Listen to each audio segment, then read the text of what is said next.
Welcome back to Port Elizabeth, the beautiful city. This is part 39, and we're in Produce Street at the back of the Herald building. You can see the sign just on the right there.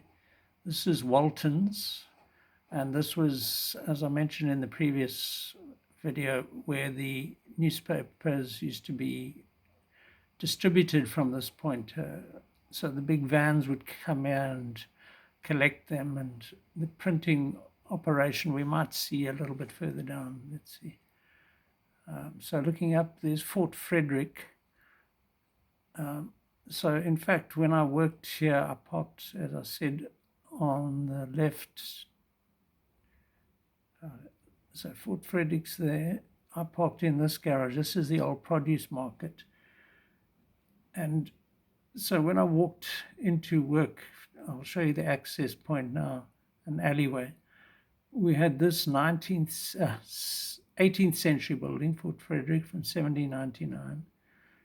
Then we had a lot of 19th century stuff. This produce market, probably this building, the Herald. The Herald would be 20th century, early 20th century. And on the left here was 21st century. They added a story or three here before the company folded, which was a bit sad. So I used to walk up here and then enter the Herald building through a little back entrance here. Underneath down there was where the printing press was. So, in fact, there's a stream runs down here. It's probably the remains of the river that maybe they diverted the river that the military road is built, where the military road is built, or it's a separate spring or something up there. But there's always water trickling down, and I think that used to flood. There's a basement actually down under the printing press. So it was quite a historical place in its own right. Yeah, and here is the parking garage where we parked our cars. Now, I think this was the fresh produce market. And on one occasion, it flooded to such an extent the water was literally up to the bottom of the doors. So here you get a sense of where we are with the tramways building there, produce market there, those warehouses there, the Herald complex there, Walton's. Yeah. So I hadn't realized that it was going to finish when it did, but we then make a big switch and we get out onto the road and head out to the Ladies' Slipper Mountain, which you can see here, and it gets its name because there's an out-jutting bit of rock there that looks like a high heel of what would have been called a lady's slipper back in the 19th century. It's not really visible from this point as we drove out to the starting point at Falcon Rock restaurant, which has subsequently changed quite a lot. This, I don't think, still is there. This is where you used to buy your sort of ticket or whatever, permit to go climbing. And that's a Falcon, supposedly. So on this occasion, you used to approach the climb from the right-hand side of the mountain. And that's what we do here. So there's the track. And my son Luke and wife Robin were setting the pace as usual. I was lagging.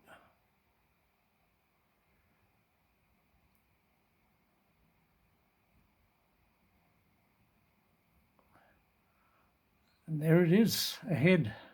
Quite a nice rocky outcrop at the top. And this is, I think, where the actual rock that looks like the heel of a slipper or a high-heeled shoe juts out.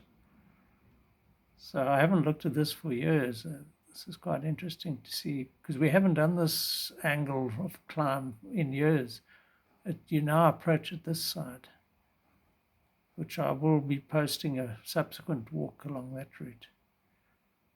And this dog attached itself to us. I think it belonged to the owners of the restaurant place down there. Nice signboard there telling us what not to do. There you go. So this is a mountain club premises. So I don't know why they stopped us using this.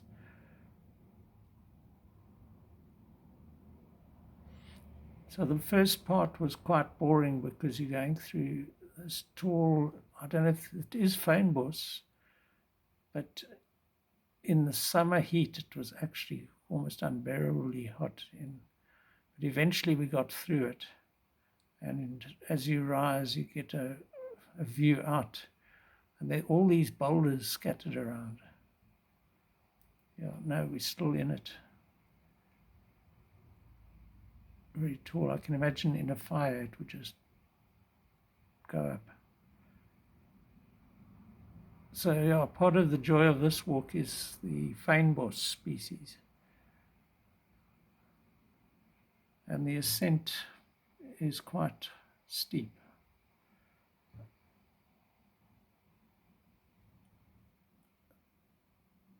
Lovely rocks with lichen on, and the odd dinosaur fossil.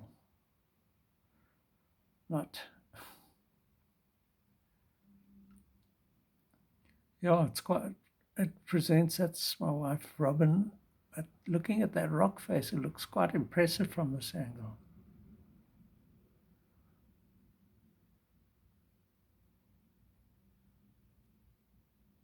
And so I had to stop every so often just to take photographs, you can imagine.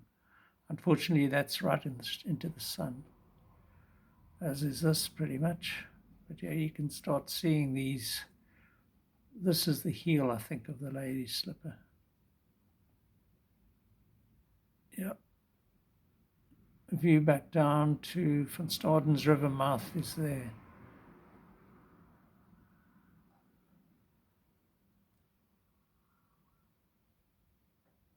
Yeah, it's a pity the sun blurs it a bit. Now I got in the shade, I think.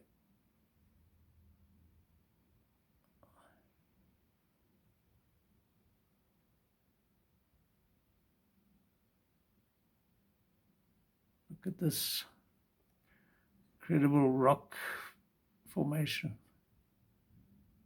And then a beautiful Watsonia.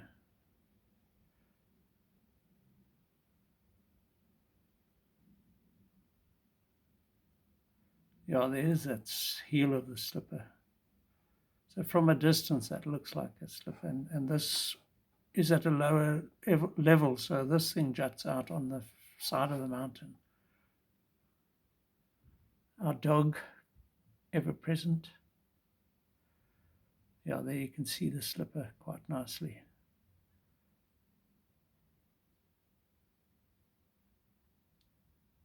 Robin taking a well-earned rest. She always forged ahead.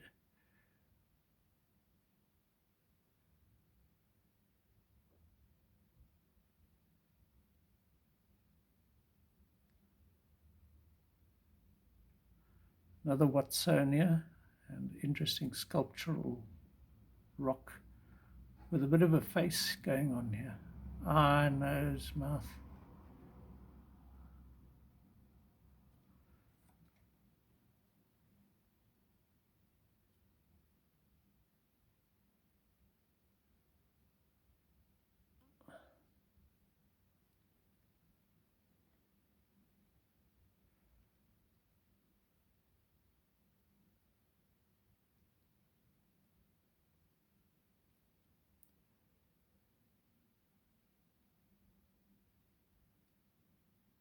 So it was quite a schlep for somebody, even though this was about 5 years ago. I'm not a natural mountaineer.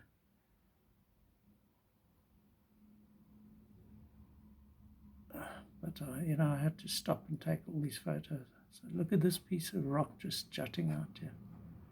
Incredible.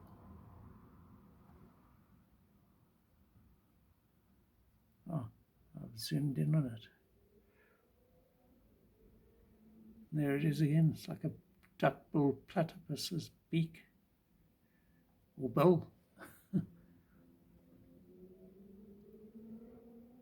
And, you know, the Watsonia's in full bloom. I haven't seen that for a long time.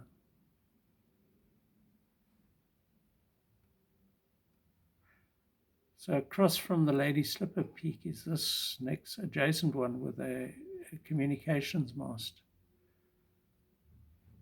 Gee, the Watsonias were flourishing on this occasion.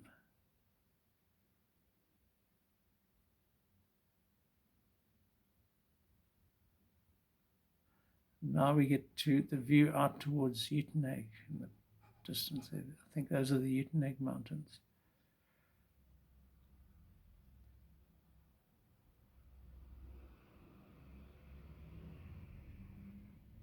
So Cape Town may have a lot more mountains.